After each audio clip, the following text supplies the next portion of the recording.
It was the height of summer, and John Edwards and his friends Caleb, Oliver, and Robert were feeling restless. The midday heat in July made it unbearable to stay outside, and there was nothing left to do.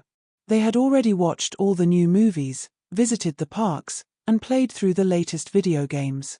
Being young teens without access to a car, they were left to find something else to pass the time. "Let's mess with Mr. Crabtree again," Oliver suggested. "Too boring. Plus, that old guy said he'd make us pay if we ever stepped on his property again," Robert replied. John sighed. "What is there to do anyway?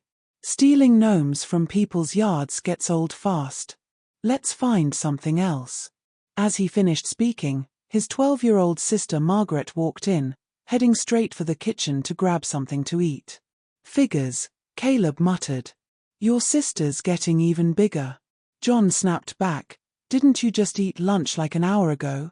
From the kitchen, Margaret called back, "Leave me alone. I'm not having a good day."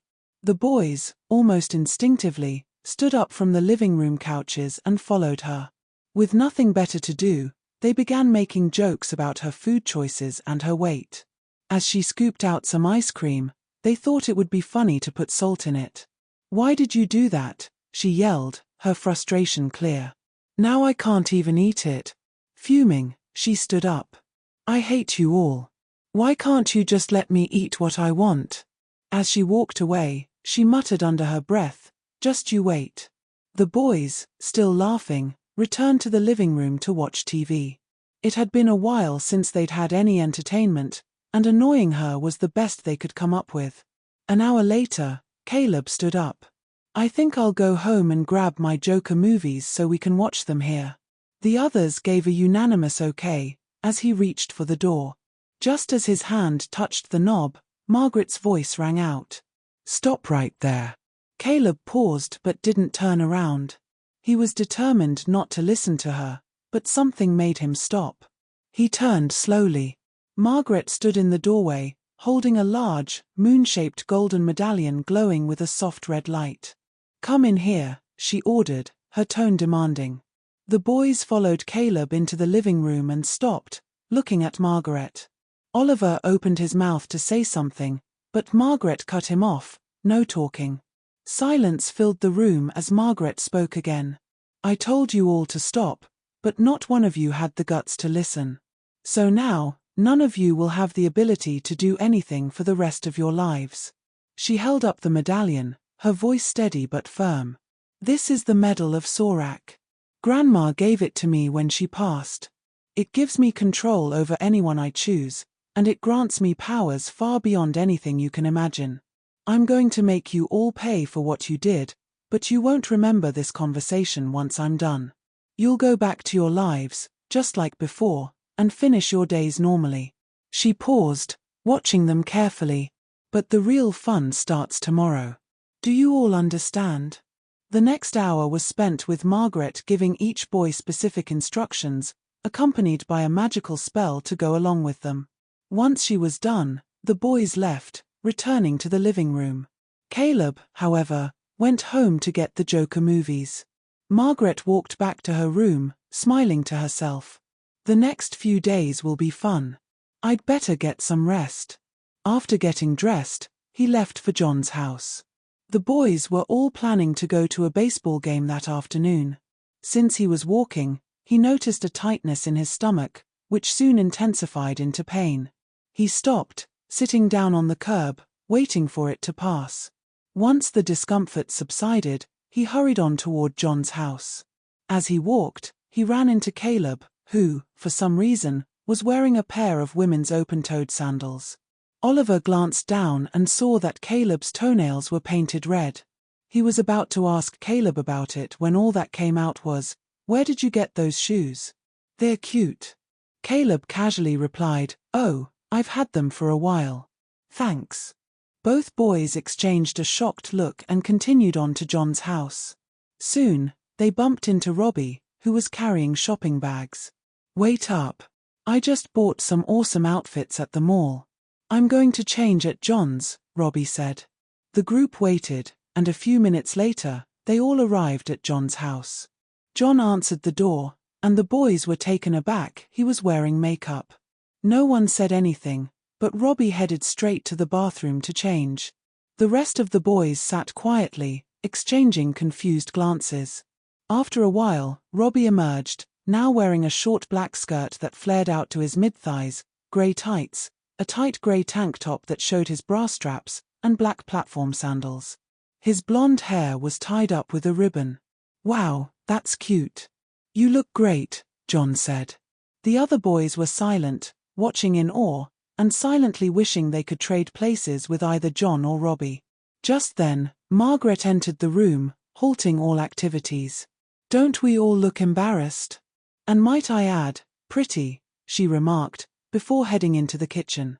The boys exchanged uncertain looks, wondering what was happening, but quickly remembered the baseball game they were supposed to attend. The rest of the day passed normally, with the boys heading to the game, though they received more than a few strange stares. The next morning, the boys met again at John's house, though this time, it felt different.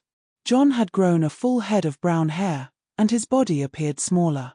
Robbie showed up wearing a tight-fitting pair of pink spandex shorts, a matching top, and pink and white Nike Air tennis shoes. Caleb arrived in women's sandals, paired with white Daisy Dukes. Oliver seemed exhausted, his clothes no longer fitting properly, as his frame seemed to be shrinking and his hips widening. Robbie was eager to share news with the group. "Everyone, gather around," he said excitedly.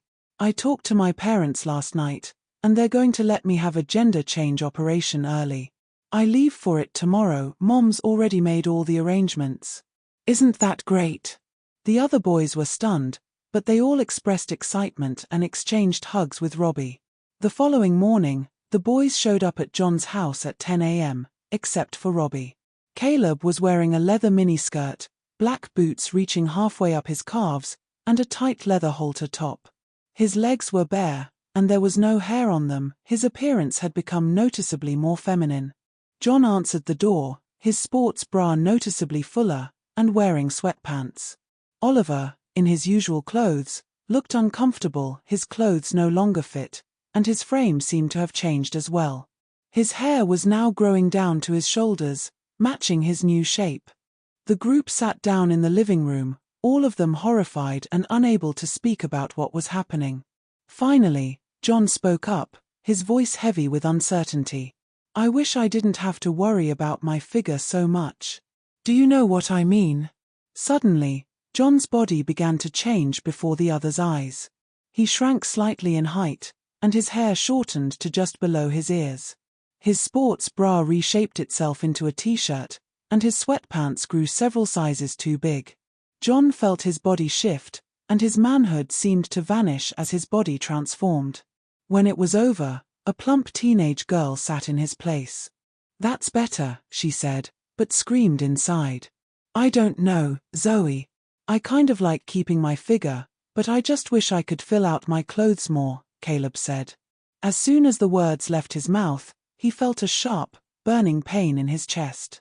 A strange pressure built up in his chest, followed by a stabbing pain that spread down to his feet. He watched in shock as his feet began to reshape, his legs, hips, and chest following suit. His arms seemed to shorten, yet they became more slender.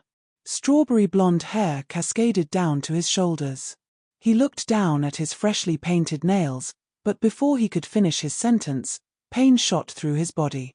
His manhood seemed to change, and he felt his hips swelling even further, more cushioning forming on his bottom. Oliver, noticing the transformation, said, "Well, at least you're comfortable, Krista. I just wish I had clothes that fit me." As Oliver spoke, his t-shirt tightened around his chest, shaping itself into a snug, short-sleeve sweater. His underwear shrank, and he felt his hair being tugged, transforming into a blonde French braid that reached his shoulders. His shorts fused together, becoming a short plaid skirt. His socks moved up his legs, stopping just above his knees. He saw his watch become more delicate and feminine, matching the rest of his now feminized body. His tennis shoes shifted, and just in time, he saw high-heeled shoes with multiple straps form on his feet. A cold wind blew through the room, and as it did, Oliver's body completed its transformation into that of a woman. He felt his bust expanding, his waist narrowing. When the wind subsided, he could finally breathe again. At that moment, Margaret stepped into the room from the kitchen, a smile of delight on her face as she watched the changes. "Krista, Brenda, Zoe, are you happy now?" Margaret snapped her fingers. The three girls stirred, as if waking from a haze. "What did you do to us? Change us back," Zoe yelled. Margaret snapped her fingers again, and everything went silent. "Be nice, girls. You're going to be going through a lot in the next few weeks. Zoe, you're expecting your period, but it won't be coming. By the end of the day, you'll be pregnant. Krista, you'll be expecting your period soon, but I'm not telling you when. Better be ready. Your girlfriend, Robin, got lucky, she won't have to worry about that. By the end of summer, you'll see her. She'll wake up right before her surgery, wondering what's going on, but it'll be too late for her to speak. She'll learn to live, especially with the support of wonderful friends like yourselves. By the way, you all will know what it's like to be a real, experienced girl by the end of the day." With that, Margaret turned and left the room. The girls looked at each other in confusion. Brenda began to speak, but her thoughts quickly shifted. "We'd better hurry to the mall. I hear there's a sale at Miller's. Plus, we can't let any of the good-looking guys get away." The others looked at each other, still in shock, but nodded in agreement. The three girls left, each one focused solely on shopping and guys, while their former selves screamed inside. In time, though, they would all adapt to their new lives, and surprisingly, they would come to enjoy it. Thanks for watching. Be sure to check out Patreon for early access and exclusive content.